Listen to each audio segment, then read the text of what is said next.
ನನ್ನ ಹೆಸರು ಪದವಿ ಅಲ್ಲ, ಎಲ್ಲಿಂದ ಬಂದಿರೋದು? ಇದ್ರಲ್ಲಿ ಇರೋದು. ನಾವು ಹಿಂಗೆ ಯಾರೋ ಹೇಳಿದ್ರು ಹೋಗಿ ತುಂಬಾ ಚೆನ್ನಾಗಿದೆ ದೇವಸ್ಥಾನ, ಬನ್ನಿ ಏನ್ ಅನ್ಕೊಂಡು ಹೇಳಿರುತ್ತೆ ಅಂತ. This is my third weak.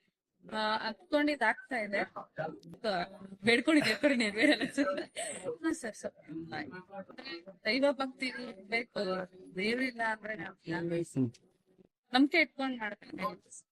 ದಿನ ಇರುತ್ತೆ, ಇಷ್ಟೊತ್ತವರೆಗೂ ಇರುತ್ತೆ. ನೈಟ್ ಬಂದ್ರು ಇರಲ್ಲ ನಮ್ಗೆ, ಏನತ್ರ ಬಿಡ್ರಿ ಏನ್ ತಿನ್ನಂಗೆ. ಸೊ ಅದ್ರಿಂದ ರಾಘವೇಂದ್ರ ಸ್ವಾಮಿ ಸರ್ ಅವ್ರ ಬಗ್ಗೆ ಹೇಳುವಷ್ಟು ದೊಡ್ಡವ್ರು ನಂಬಿಕೆ ಇರ್ಬೇಕು ಅಷ್ಟೇ ಸರ್. ಹೇಳಲ್ವಾ ನಂಬಿಕೆ ಇಟ್ಟದಿಲ್ಲ ಶ್ರೀ ಗುರುಗಾರು. ನಿಮಗೆ ಮೊದಲನೇ ವಾರದಲ್ಲೇ ಸೂಚನೆ ಕೊಡ್ತದೆ, ಇಸ್ಕೊಂಡು ಮಕ್ಕಳು ಒಳ್ಳೇದಾಗಿ ಪ್ರಕಾರ ನಡೀತಾರೆ, ತುಂಬಾ ಒಳ್ಳೇದು.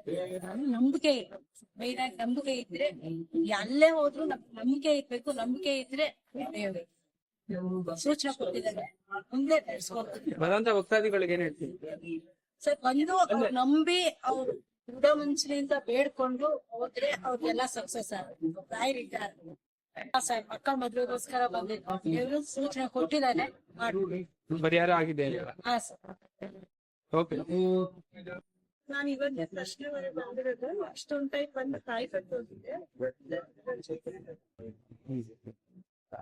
ಏನು ಅದು 21 ವಾರ ಕಾಯಿ ಕಟ್ಟಿದ್ರೆ ಒಳ್ಳೇದಾಗುತ್ತೆ ಅಂತ ಹೇಳಿದ್ದಾರೆ. ಏನ್ ಸಮಸ್ಯೆಗೋಸ್ಕರ ಬಂದಿವಿ? ಸಮಸ್ಯೆ ಇದೆ ಸ್ವಲ್ಪ. 1 year ಇಂದ ಪೂಜೆ ಮಾಡ್ತಾ ಇದೀನಿ, ಬೆಟರ್ ಇದೆ. ಅದು ಸ್ವಲ್ಪ ವಿಷಯದಿಂದ ಬರುವಂತ ಭಕ್ತಾದಿಗಳಿಗೆ ಏನ್ ಹೇಳ್ತಾರೆ? ಎಲ್ರು ಬನ್ನಿ. ಇದು 4ನೇ ವಾರ ಬರ್ತಾ ಇದೆ.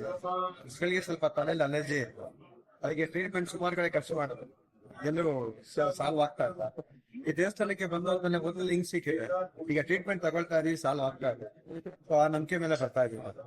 ಸೊ ರಾಯ ದೇವಸ್ಥಾನಕ್ಕೆ ಪ್ರತಿ ವರ್ಷ ಹೋಗ್ತೀನಿ, ತುಂಬಾ ದೂರ ಹೋಗ್ತಾ ಇದೆ. ಇಲ್ಲೇ ಒಂದು ರಾಯ ಸನ್ನಿಧಿ ಮಂತ್ರಾಲಯದಲ್ಲಿ ಪ್ರತಿಯೊಂದು ಉಳಿಸೇವೆ ಮಾಡಿ ಬರ್ತದೆ. ತುಂಬಾ ರಾಯನ ನಂಬ್ತೀನಿ. ಅದೇ ಫೀಲ್ ಇಲ್ಲಿ ಬಂದಾಗ ನನ್ಗೆ ಈಗ ಆಗ್ತಾ ಇದೆ.